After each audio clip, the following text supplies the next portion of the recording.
A hand slammed against the bedroom door before the sun was even up. "Boss, your grandfather is coming upstairs." Darren hailed, jolted awake, so hard his heartbeat drowned out the warning. His head throbbed. His memories stopped at rain, screeching tires, and someone dragging him away from flashing headlights. Then he looked down. He wasn't wearing his own clothes. An oversized black dress shirt hung loosely over his shoulders, the expensive fabric carrying a faint scent of cedar and smoke. Embroidered inside the cuff was a silver crest. Valen Ashcroft, the head of the Ashcroft family, the most feared mafia boss in the city. The bedroom door burst open before Darren could process another thought. 3 sharply dressed men entered first, followed by an elegant gray-haired woman and an elderly man whose icy stare could freeze a room. Silence swallowed everything. Every pair of eyes landed on Darren, wearing Valen's shirt, standing beside Valen's bed. No one spoke. The grandfather's cane struck the hardwood floor once. "So," he said quietly, "this is the guest you protected." The room instantly felt colder. Darren opened his mouth. This isn't, no." The deep voice came from behind him. Valen stepped out of the adjoining bathroom, sleeves rolled to his forearms, his hair still damp. His expression never changed. "You don't owe anyone an explanation." That sentence stunned everyone, including Darren. Reward came almost immediately, not because anyone understood the truth, but because Valen refused to let Darren stand alone under the weight of their judgment. His grandfather's eyes narrowed. "You expect this family to believe nothing happened?" "I don't expect anything." Valen calmly walked between Darren and the rest of the room, subtly blocking every hostile stare. "I said he's under my protection." The words landed harder than a threat. The elderly patriarch studied Valen for several long seconds before turning away. "Downstairs." 5 minutes. One by one, the family left. No shouting. No accusations. That silence somehow felt worse. The door clicked shut. Darren finally exhaled. "What is going on?" he whispered. Valen didn't answer immediately. Instead, he crossed the room, picked up Darren's torn jacket from the floor, and carefully placed it over a chair. The sleeve was ripped almost completely off. Blood stained one side. Darren stared. "That's mine." It was a strange choice of words. He looked closer. The blood wasn't only on the jacket. Dark red had soaked through the white bandage wrapped around Valen's left hand. "You were hurt." Valen casually reached for another cuff to hide it. "It's nothing." "It doesn't look like nothing." A brief silence settled between them. Then Darren noticed something else. His own wrists. Not a single bruise. His palms should have been scraped raw after the accident, he vaguely remembered. Instead, someone had cleaned every cut and carefully wrapped each finger. Another reward settled quietly. Someone had spent hours taking care of him, without expecting gratitude, without even mentioning it. "I don't remember last night," Darren admitted. "I know. Did something happen?" Valen looked toward the rain-speckled window instead of answering. "You were almost killed." The sentence stopped Darren's breathing. Fragments flashed through his mind. Headlights. Someone yelling. A black SUV. Strong arms pulling him backward. Then, nothing. "If you saved me," Darren asked carefully, "why am I wearing your shirt?" Valen finally met his eyes. "Because yours was covered in blood." Before Darren could ask whose blood it had been, another knock interrupted them. This time softer. A middle-aged housekeeper entered carrying fresh coffee. She paused just long enough to glance between the two men. Instead of looking shocked, she smiled almost imperceptibly at Valen. "I've prepared breakfast." Valen nodded. "Thank you." After she left, Darren frowned. "She thinks. Everyone thinks something. You could have corrected them." "I could. But you didn't." Valen adjusted the cuff, hiding his bandage. "No. Why?" Another long silence. Outside, thunder rolled over the estate. Finally, Valen spoke. "Because if they believe you matter to me." He stopped himself. His jaw tightened. "Then they will stop looking for the real reason someone tried to kill you." The room seemed to tilt beneath Darren's feet. Someone hadn't simply attacked him. Someone had wanted him dead. And the most dangerous man in the city had just allowed his own family to believe a scandal instead of revealing the truth. A misunderstanding wasn't protecting Valen. It was protecting Darren. Before Darren could ask another question, Valen's phone vibrated. He read one message. For the first time, genuine alarm crossed his face. He locked the screen too late. Darren had already seen a single line. "The body is gone." Whoever survived knows about the witness. The dining room was quiet enough for Darren to hear porcelain touch polished wood. Nearly 20 people sat around the table. No one welcomed him. Every glance lingered for a second too long before politely looking away. Valen entered behind him without saying a word. Instead of taking the seat at the head of the table, he pulled out the chair beside him. It was a small movement. No announcement. No explanation. But every member of the Ashcroft family noticed. Darren hesitated. You do not have to. Sit. The single word was calm, leaving no room for argument. Darren obeyed. Breakfast began in complete silence until Valen's grandfather folded his napkin. Your guest has a name. Darren Hale. And what exactly were you doing before waking up in my grandson's bedroom? The question felt less like curiosity and more like cross-examination. Darren opened his mouth. I was driving home after work. Then I remember rain, a truck, and after that, his memory disappeared again. I do not know. The old man studied him carefully. You remember nothing else? Before Darren could answer, Valen quietly placed a cup of coffee in front of him. It was already prepared with cream. Darren blinked. I never told you how I drink it. You did. When? Yesterday. I do not remember yesterday. Valen simply slid a small plate closer. You will. That simple confidence unsettled Darren more than any threat. Someone who barely knew him had remembered something as ordinary as his coffee. Someone who supposedly owed him nothing. The conversation shifted when another family elder cleared his throat. The police have already reported one unidentified victim from last night's accident. Darren's hand froze halfway to the cup. Victim. The driver. A heavy silence followed. The vehicle exploded before emergency crews arrived. Darren felt the color drain from his face. If that driver had died, then whoever had forced the crash had expected Darren to die as well. His breathing became uneven. Without looking at him, Valen quietly pushed a glass of water within reach. His fingertips brushed the edge only long enough to steady the trembling glass before pulling away. No comforting words. No unnecessary attention. Just enough help to keep Darren from falling apart in front of strangers. It was oddly gentle for a man whose reputation terrified an entire city. Breakfast ended soon afterward. As family members dispersed, Valen spoke just loudly enough for Darren to hear. Walk with me. They crossed the sprawling estate through a stone courtyard still wet from the morning rain. Security guards respectfully stepped aside whenever Valen approached. No one questioned where they were going. Halfway through the gardens, Darren finally stopped. You keep protecting me. Valen continued walking. You keep noticing. I do. You should not. Why? Valen looked toward the mansion instead of answering. Because the longer you stay near me, the more dangerous your life becomes. Darren laughed once, though nothing felt funny. I think that started before I met you. For the first time, the corner of Valen's mouth almost lifted. Almost. It disappeared before Darren could decide whether he had imagined it. They reached a private garage hidden behind the gardens. Inside sat a black sedan. Its passenger door was deeply dented. The windshield was fractured into a web of cracks. Darren stepped closer. This was my car. Valen nodded. It was brought here before sunrise. Darren stared at the crushed driver's side. The metal had folded inward almost 2 feet. No one could have survived that. You did. How? Valen remained silent. Darren noticed something caught beneath the shattered windshield. A tiny silver button. It matched the missing button on the cuff of Valen's black shirt. His pulse quickened. You were inside. Valen said nothing. You were in the car with me. Still nothing. Darren slowly reached toward the damaged door. A dark streak marked the twisted metal. Not rust. Dried blood. Far more than had stained his own clothes. His eyes moved instinctively to the bandage hidden beneath Valen's sleeve. The pieces quietly began fitting together. The blood on the shirt. The injured hand. The missing button. The impossible rescue. You pulled me out, Darren whispered. Valen did not confirm it. He simply looked away. That silence was answer enough. Before Darren could say another word, one of the security officers hurried across the garage. Boss. The man's voice was tight. We recovered the traffic camera footage. Valen's expression hardened.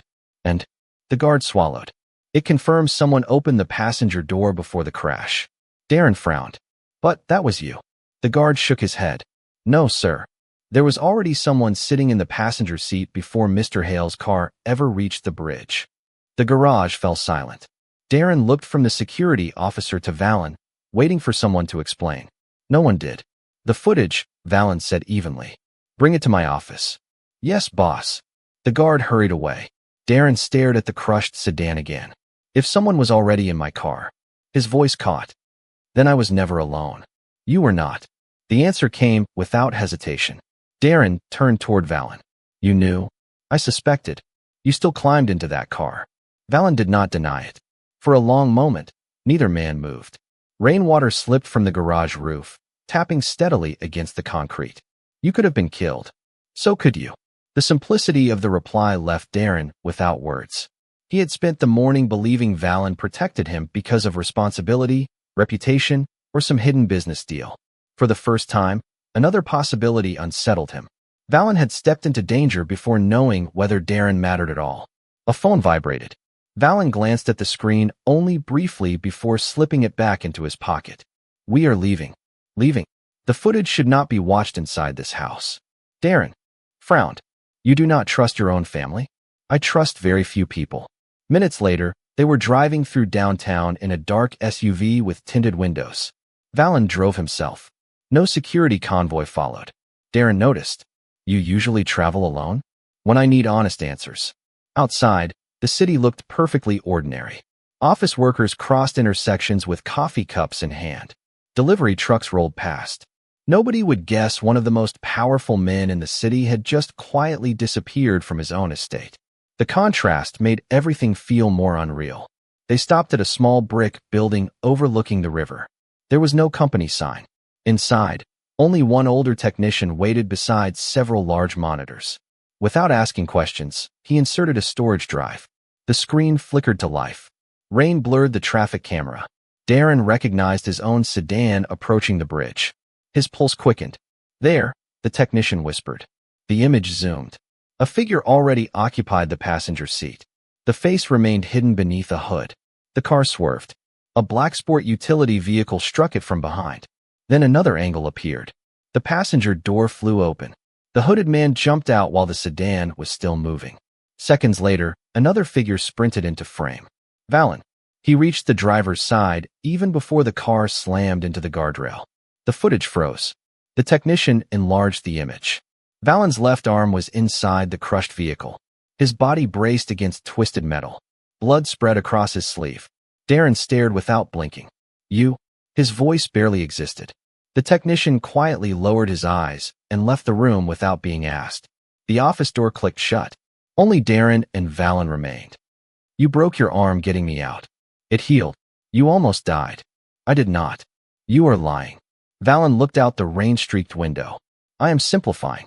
That dry answer almost sounded like humor. Almost. Darren walked closer until only a step separated them. Why me? Silence. You did not know who I was. More silence. You risked everything for a stranger. Valen's jaw tightened. I could not leave you. There. Those 7 words changed something Darren had not realized he had been protecting. Fear slowly gave way to trust. Not complete trust, but enough to make him stop seeing Valen as the terrifying mafia boss everyone else feared. Enough to begin seeing the man who had silently chosen someone else's life over his own. A sharp knock shattered the quiet. One of Valen's men entered, breathing hard. Boss, I am sorry. What happened? The forensic team recovered something from Mr. Hale's driver's seat. He handed over a small sealed evidence bag. Inside lay a plain silver key. No markings. No logo. Just one neatly engraved number. Darren frowned. I have never seen that key before. Valen's expression changed the instant he looked at it. Not surprise. Recognition. He closed his hand around the evidence bag before Darren could examine it more closely. You know what it opens. Valen did not answer. Instead, he slipped the key into his coat pocket. We have to leave. Now. Valen. This is no longer safe. Before Darren could protest, a sharp crack echoed outside. The office window exploded inward. Glass scattered across the floor. Valen reacted before Darren even understood what had happened. He grabbed Darren by the shoulders, pulled him down behind the heavy desk, and shielded his head with his own body as another shot shattered the remaining glass. Darren felt Valen's injured arm tremble from the impact. Yet Valen never let go. Pressed beneath the man who had already risked his life once. Darren realized there was no returning to the distance that had existed between them only a few hours earlier. Then he heard Valen whisper, so quietly it was almost lost beneath the rain. They found us faster than I expected. Glass continued to rain across the office floor. Valen did not move until the silence outside lasted a full 10 seconds. Only then did he slowly lift his weight off Darren. Are you hurt? Darren blinked, still trying to steady his breathing. You should be asking yourself that. Valen glanced at the sleeve covering his injured arm. Fresh blood had begun to seep through the bandage, but he quietly pulled his jacket over it before Darren could. Look any closer. It is only the stitches. Only. Darren almost laughed at the absurdity. You really need a different definition of that word. For the first time since they had met, Valen's eyes softened. Can you walk? I think so. Valen extended a hand. There was no hesitation this time. Darren took it. His fingers expected the firm grip of a powerful man. Instead, Valen carefully shifted his hold to avoid pressing his own injured hand. Even now, he instinctively protected Darren before himself. Outside, 2 security vehicles rolled into the alley behind the building. Valen ignored the front entrance completely. This way, he led Darren through a narrow maintenance hallway, down a flight of concrete stairs, and into an underground parking garage. The echo of distant sirens faded behind them. Only when the heavy steel door closed did Darren realize Valen was breathing harder than before. You are bleeding. I know. You need a hospital. I cannot. Because someone is hunting me? Valen looked at him for a long moment. Because they are hunting anyone standing beside you. The answer lingered between them long after they climbed into another vehicle. Neither spoke during the drive. Rain streaked across the windshield while the city slowly disappeared behind wooded hills. Nearly 40 minutes later, they arrived at a quiet lakeside cabin hidden among towering pines. It was modest. Nothing about it resembled the extravagant Ashcroft estate. Inside, the furniture was simple, the fireplace cold, and family photographs were noticeably absent. It is safe here, Valen said. You own this place? I forget that I do. The strange answer carried unexpected loneliness. While Valen searched for medical supplies, Darren noticed fresh blood dripping onto the wooden floor. Enough. Without thinking, he stepped forward. Sit down. I am fine. You are not. Valen started to object again. Darren gently caught his wrist. The movement stopped both of them. Neither pulled away. For a quiet second, the room seemed smaller. Warmer. Valen slowly lowered himself into a chair. Darren carefully removed the blood-soaked bandage. His breath caught. An angry wound stretched across Valen's forearm, deeper than he had imagined. This happened pulling me out. Valen remained silent. You should have let go. No. The answer came immediately. Not angry. Not dramatic. Simply certain. Darren cleaned the wound as gently as he could. Whenever the antiseptic stung, Valen's jaw tightened, but he never flinched away. You hide pain better than anyone I have ever met. I had practice. Darren looked up. There was no pride in those words. Only quiet acceptance. After securing a fresh bandage, Darren realized he was still holding Valen's hand to steady it. Neither of them had noticed. Or perhaps both of them had. Neither let go immediately. A faint smile touched Darren's face. I guess we are even now. Valen looked down at their joined hands before meeting Darren's eyes. No. For saving each other? You never owed me anything.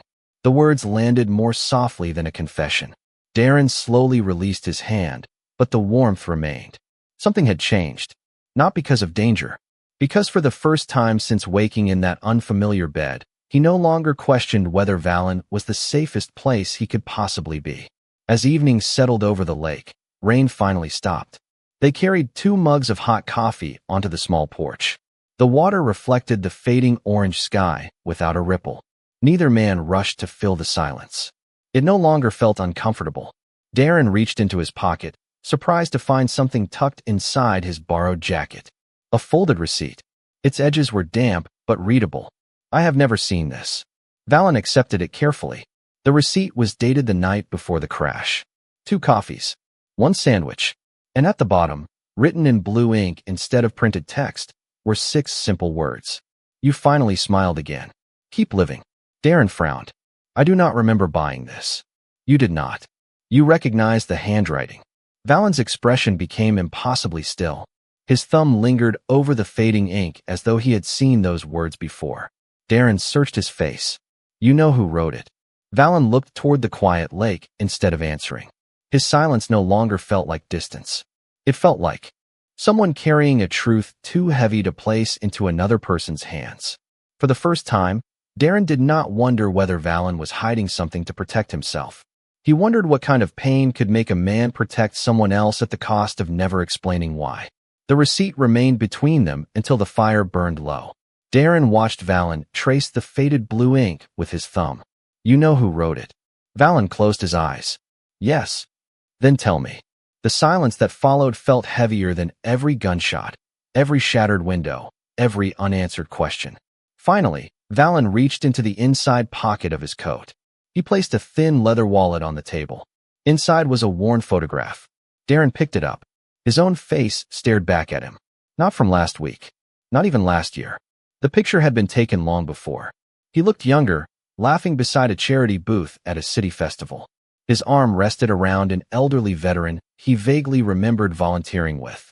Someone had folded the edges from carrying it for years. Darren's breathing slowed. Why do you have this? Because that was the first day we met. Darren looked up. No, not for you.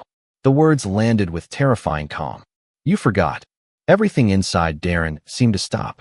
Valen stood and walked to the rain-darkened window. 3 years ago, my younger brother was driving home after a fundraising event. A truck ignored a red light. His voice remained steady. You pulled him from the car before it caught fire. Darren searched his own memories. Nothing. I would remember that. You did. Valen turned just enough for Darren to see the sadness in his eyes. For several months. He placed another document on the table. Medical records. Darren's name. A severe head injury. Temporary memory loss following an accident 6 months after the rescue. The room suddenly felt too small. You lost more than 1 year of memories. Darren stared at the records, unable to breathe. My brother survived because of you. Valen continued quietly. He carried that photograph because he wanted to thank you again. And the receipt. He wrote those words after the two of you accidentally met. In a coffee shop last week. Darren remembered nothing. He recognized you.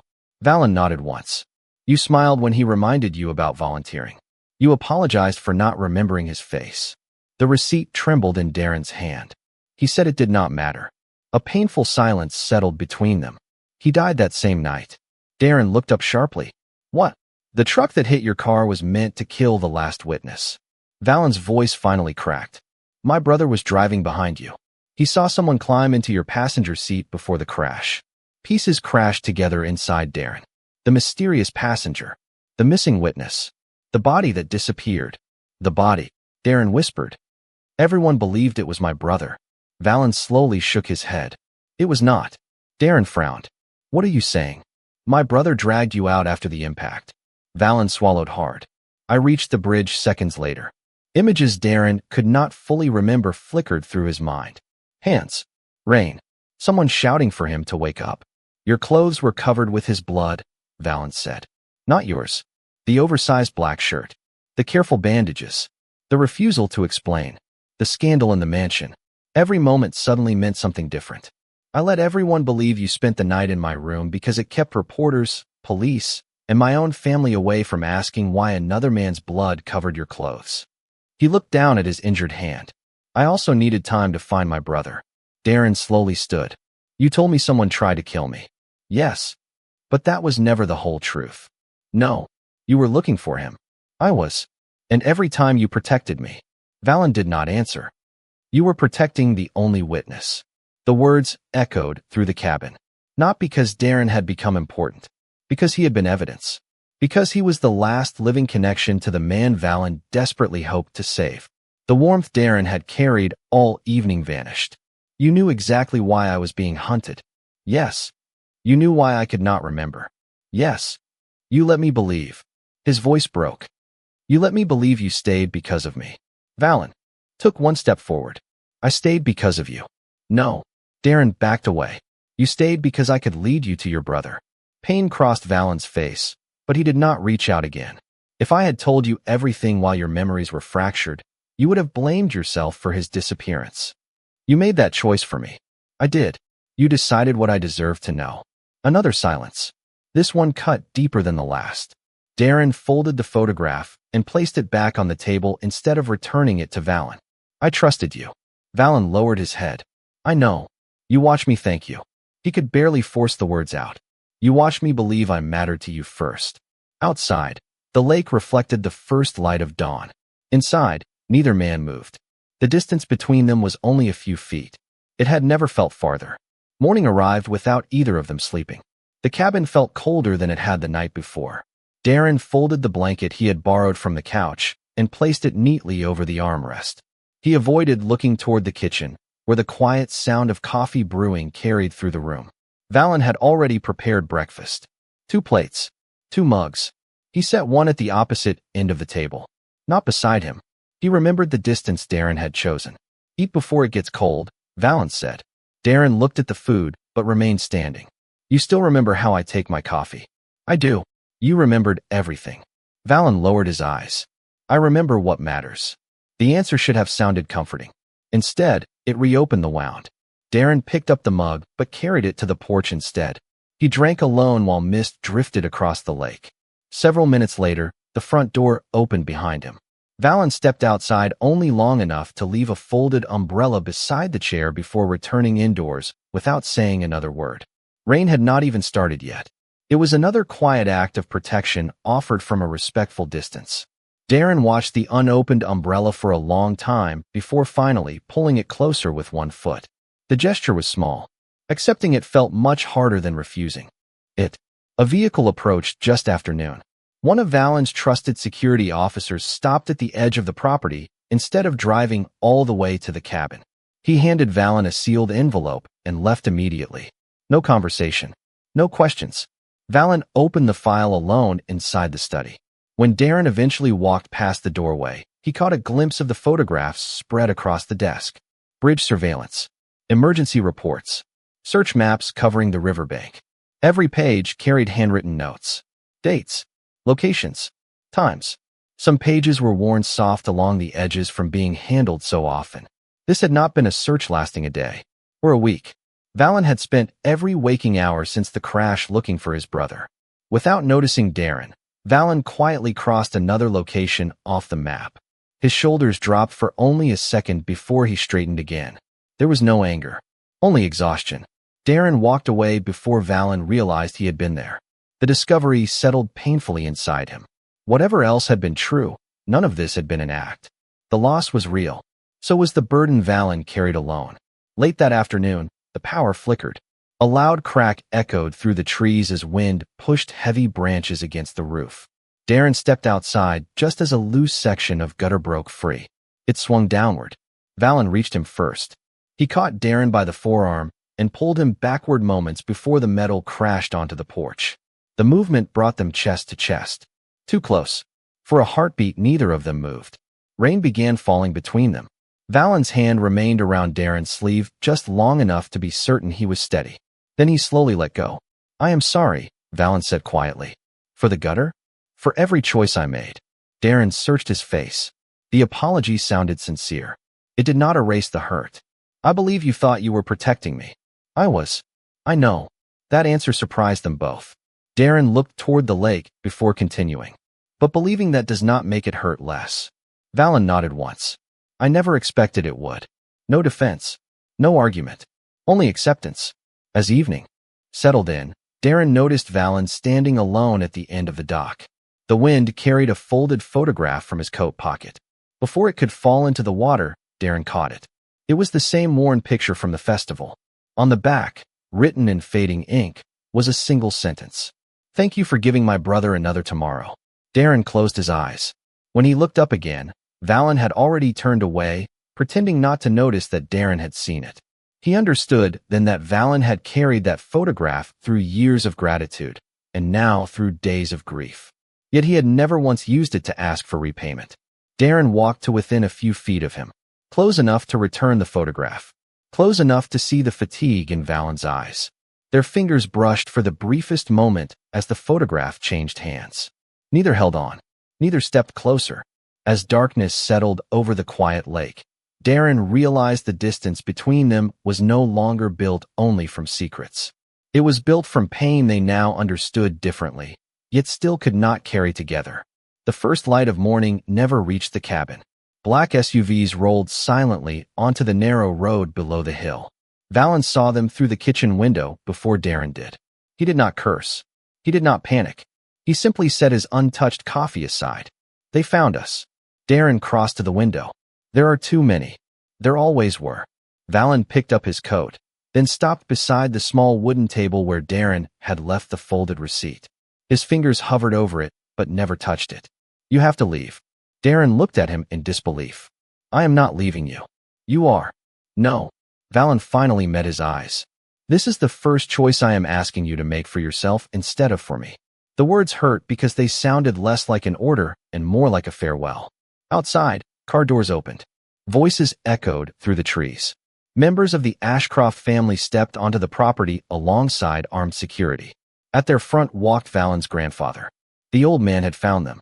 There is nowhere left to run, his voice carried across the clearing. Valen quietly unlocked the back door. There is a trail behind the cabin. Follow it for half a mile. My driver will be waiting. Darren did not move.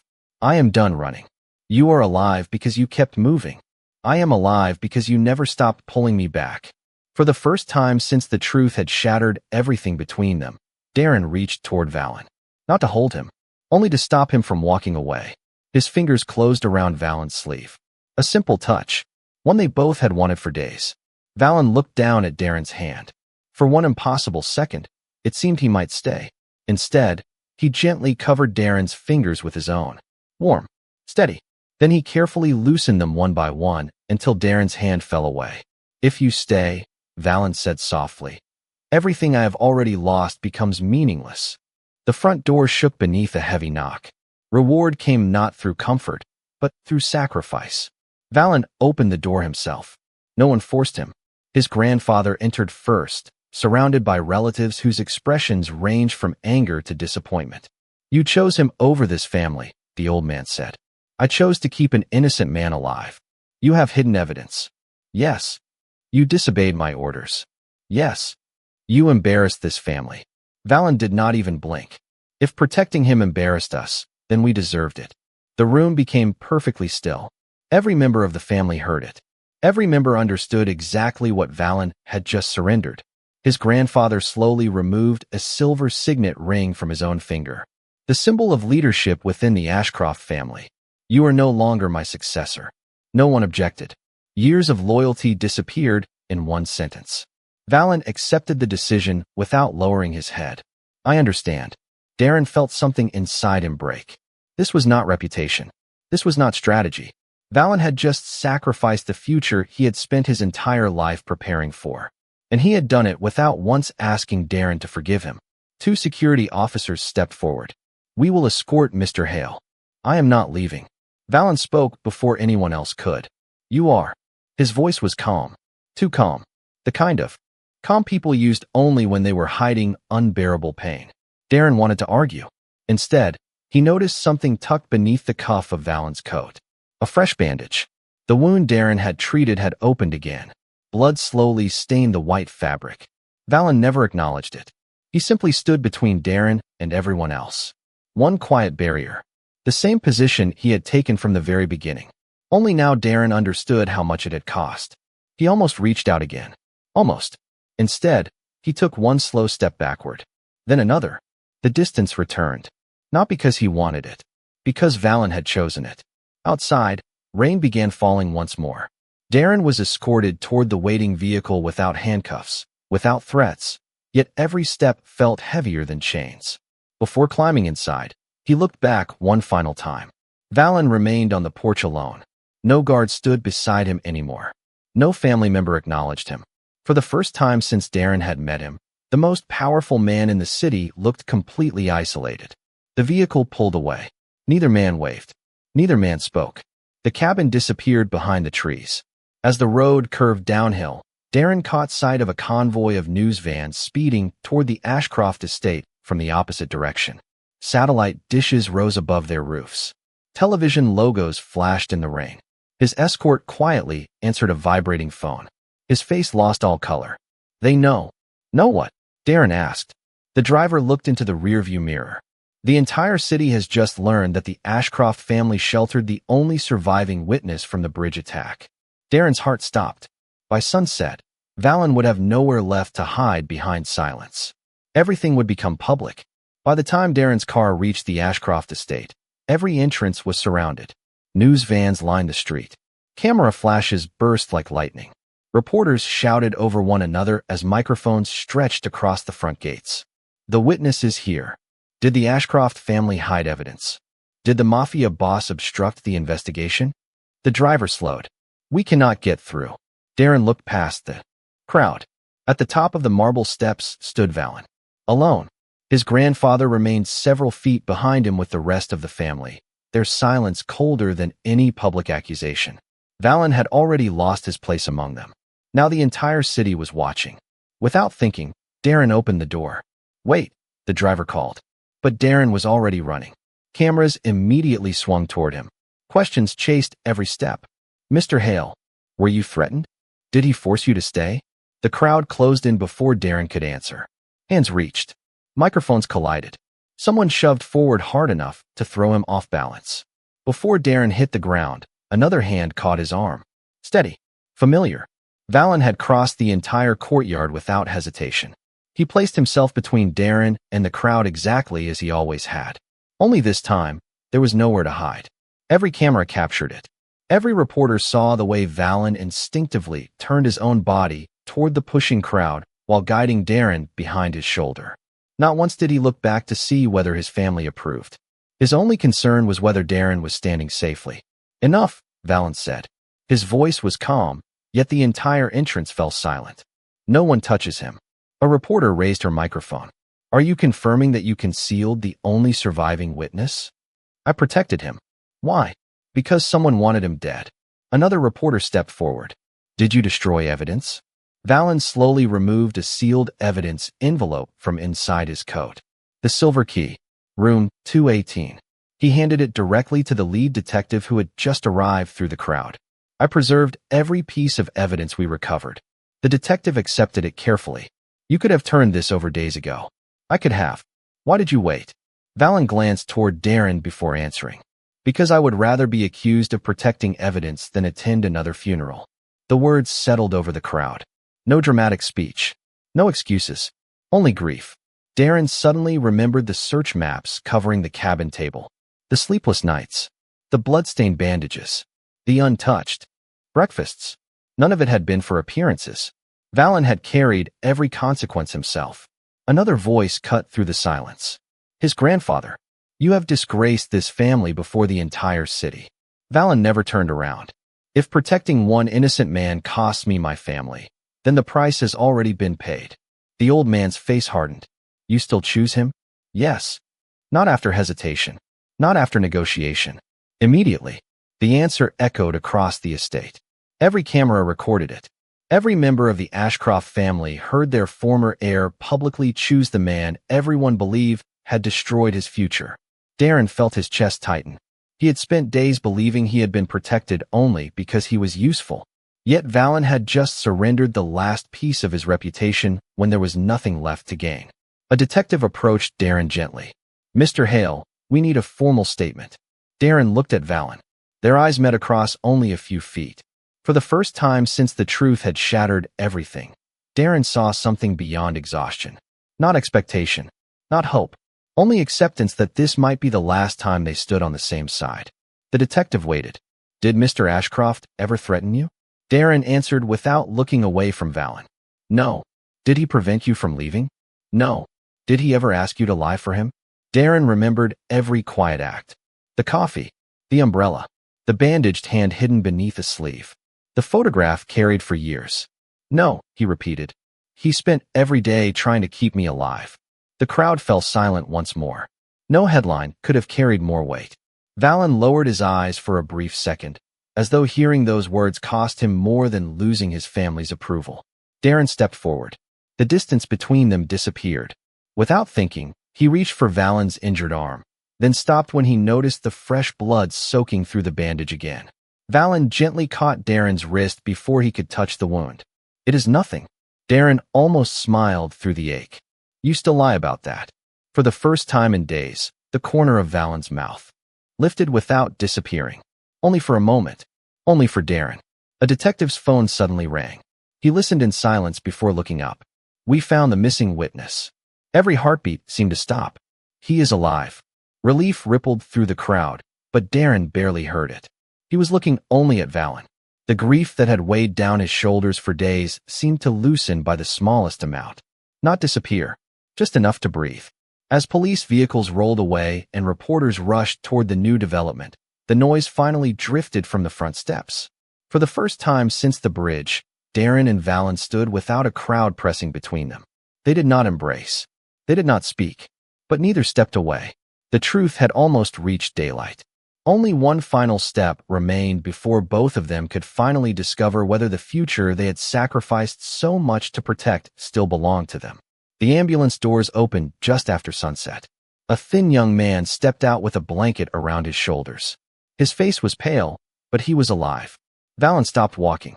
For the first time since Darren had known him, the man who had stood unshaken before bullets, reporters, and his own family simply closed his eyes. His younger brother crossed the pavement without speaking. The brothers embraced only once. Briefly. No dramatic words. No tears meant for the cameras. Just two people who had finally stopped carrying the weight of wondering. Darren quietly stepped back, giving them the moment they had almost lost forever. A detective approached after the reunion. We have completed the first interviews. He held up a folder. The missing witness identified the man who entered Mr. Hale's car. He also confirmed the attack was organized by a criminal broker who wanted every witness eliminated after the staged collision. Another officer added, "The arrests have already begun." Valen accepted the news with a single nod. He did not celebrate. Justice had arrived too late to erase the fear, the sleepless nights, or the choices everyone had been forced to make. His grandfather slowly approached. The old man looked older than he had only days before. "I judged you before I knew the whole truth." Valen remained silent. "You protected an innocent man." "Yes. You protected my son." Another quiet pause. "And you protected this family from making another mistake we could never undo." The elderly man removed the family signet ring from his pocket. "You have earned this back." Valen looked at the ring, but never reached for it. "I cannot." His grandfather frowned. "You are still the rightful heir." "I was." The answer carried no anger. Only certainty. "My choice has already been made." He gently closed the old man's hand around the ring. "For the first time in my life, I am choosing my own future." The old man studied him for several seconds before giving one slow nod. He understood. Not completely, but enough. As the detectives finished their work and the reporters gradually disappeared, the noise surrounding the estate finally faded. The evening felt strangely quiet. Darren found Valen standing alone near the front steps where everything had begun. Neither of them spoke immediately. The silence no longer felt heavy, only honest. "I owe you an apology," Darren said at last. Valen looked at him. "You never owed me one. I thought every moment between us was built on obligation. It was not. I know that now." Darren smiled faintly. "I just wish I had known sooner." Valen lowered his eyes. "So do I." Another gentle silence settled between them. Then Darren reached into the inside pocket of the jacket he had never returned. Carefully folded inside was the receipt from the coffee shop. He held it out. "I think this belongs to both of us now." Valen unfolded the worn paper. The blue handwriting remained faded but clear. "You finally smiled again. Keep living." "My brother always believed people deserved a second beginning," Valen said quietly. Darren looked toward the estate behind them. "So do you." Valen laughed softly. The sound was unfamiliar. Warm. Real. "I am trying." Darren stepped closer. This time there was no crowd. No family watching. No reporters waiting. Only the two of them. "You asked me to keep living," Darren said. "I never said that." "You did." Darren gently touched the front of Valen's borrowed black shirt, the same shirt he had awakened in days earlier. "You just never used words." Valen looked down at Darren's hand resting lightly against the fabric. "May I choose something for myself now?" "You already did." "No." Valen slowly raised his hand. Unlike every other time, he did not stop halfway. His fingers intertwined with Darren's. Not because Darren needed protection. Not because danger surrounded them. Simply because it was the choice he wanted to make. "I choose you." Darren's eyes filled with quiet relief. And this time, he whispered, giving Valen's hand a gentle squeeze. You are not choosing me because I am a witness. Valen shook his head. I am choosing you because when everything else was taken away, you were still the future I wanted. Darren leaned forward until their foreheads rested together for a brief, peaceful moment. No promises felt larger than that quiet closeness. Days later, they returned to the lakeside cabin. The storm had passed. The dock stretched over perfectly still water. Darren wore his own clothes again. Valen wore a fresh black shirt with every button intact. Without thinking, Darren reached over and straightened Valen's collar. The simple gesture made them both smile. At the beginning of their story, Darren had awakened frightened in another man's shirt while an entire family watched in judgment. Now, beneath an open sky with no one watching at all, he slipped his hand into Valen's, and together they walked toward a future they had finally chosen for themselves.